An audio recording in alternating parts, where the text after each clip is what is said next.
menjelaskan pengertian dari gadai syariah dan perbedaannya dengan gadai konvensional. Gadai syariah sendiri dalam bahasa Arab adalah arohan, yaitu secara etimologi arohan mengandung arti menahan, menjamin, tetap. Sedangkan dalam Islam, arohan merupakan aktivitas tolong-menolong dengan tanpa mengharapkan imbalan jasa. Sedangkan secara terminologi, arohan adalah menahan salah satu harta atau larangan yang bernilai ekonomis milik peminjam sebagai jaminan atas pinjaman yang diterimanya. Artinya kreditur mendapat jaminan memperoleh kembali sebagian atau seluruh haknya atas utang yang diberikan kepada debitur. Lalu gadai konvensional dan gadai syariah merupakan dua aktivitas yang memiliki hukum yang berbeda.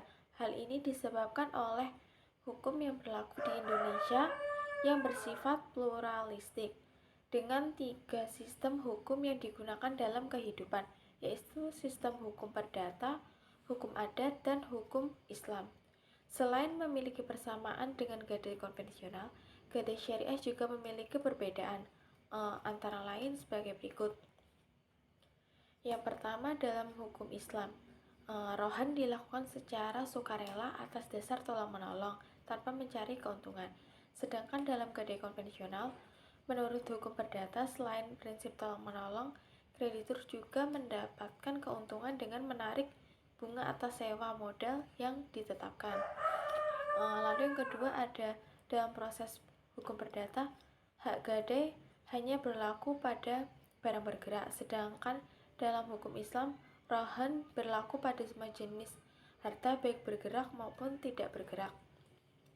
Jadi pada intinya gadai konvensional itu melibatkan pembayaran pinjaman beserta bunga dalam jangka waktu tertentu, sedangkan gadai syariah sendiri melibatkan pembayaran harga barang melalui jual beli tanpa bunga dan dengan tenggat waktu yang telah disepakati di awal.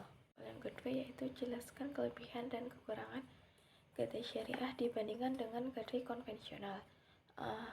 Jadi keuntungan gadai syariah apabila dibandingkan dengan lembaga keuangan lainnya yaitu yang pertama yaitu waktu relatif singkat untuk memperoleh uang pinjaman.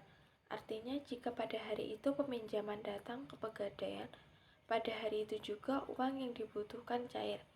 Ini karena pegadaian prosedurnya yang sederhana, serta persyaratannya pun sangat sederhana sehingga masyarakat untuk menunjang perekonomian. Lalu yang kedua, apabila dilihat dari pegadaian konvensional, tidak ada kewajiban masyarakat memberitahu kepada pihak pegadaian uang yang diberikan untuk keperluan apa. Tetapi dalam pegadaian syariah, penggunaan dana yang akan digunakan sangat dianjurkan agar pihak pegadaian mengetahui jenis akad apa yang lebih tepat untuk masyarakat tersebut.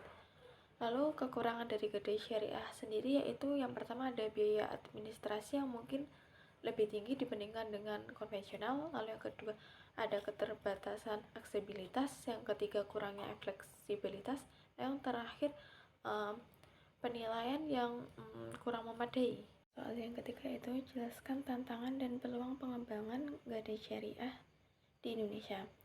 Yaitu yang pertama yaitu pengembangan gadai syariah di Indonesia dalam menghadapi berbagai tantangan dan peluang yang signifikasi. Berikut adalah dua aspek yang ada. Tantangan pengembangan gadai syariah. Yang pertama ada adopsi teknologi dan inovasi, yaitu salah satu tantangan utama bagi lambatnya adopsi teknologi oleh pegadaian syariah dibandingkan dengan industri keuangan non-bank syariah lainnya. Sektor pegadaian syariah masih mengandalkan produk tradisional sehingga kurang mampu bersaing dengan IKNB yang lebih cepat beradaptasi dengan digitalisasi. Lalu yang kedua, regulasi yang belum memadai, yaitu banyak peraturan pemerintah terkait gadai syariah yang belum sepenuhnya mendukung pengembangan sektor ini. Hal ini menciptakan kesulitan dalam sosialisasi produk dan memperlambat pertumbuhan pegadaian syariah. Lalu yang ketiga ada literasi keuangan yang rendah. Rendahnya literasi keuangan masyarakat mengenai produk gadai syariah menjadi kendala besar. Banyak orang yang belum memahami manfaat dan cara kerja gadai syariah sendiri, sehingga potensi pasar belum sepenuhnya tergali. Yang keempat yaitu persaingan dengan bank konvensional. Bank konvensional mulai memasuki bisnis gadai, menawarkan produk dengan bunga yang lebih rendah. Hal ini dapat mengancam keberlangsungan pegadaian syariah jika tidak ada diferensiasi yang jelas dalam pelayanan dan produk. Lalu peluang pengembangan gadai syariah sendiri, yang pertama ada inovasi produk keuangan, yaitu terdapat peluang untuk mengembangkan produk keuangan inovatif berbasis syariah seperti gadai emas dan produk multi akad. Inovasi ini dapat menarik lebih banyak nasabah dan meningkatkan inklusi keuangan. Lalu yang kedua ada digitalisasi layanan, yaitu mendorong digitalisasi dalam layanan pegadaian syariah dapat meningkatkan efisiensi dan daya saing. Dengan memanfaatkan teknologi, pegadaian syariah dapat menawarkan layanan yang lebih cepat dan mudah diakses oleh masyarakat. Lalu soal yang keempat atau terakhir yaitu menurut Anda bagaimana prospek pengembangan gadai syariah Indonesia?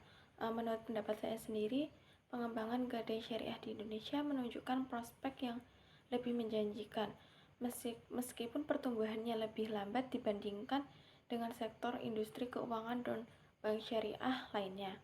Karena sejak tahun 2000-an, pegadaian syariah sendiri telah menjadi alternatif penting bagi masyarakat, terutama dalam mendukung usaha mikro, kecil, dan menengah, yaitu UMKM, yang seringkali mengalami kesulitan dalam mendapatkan modal.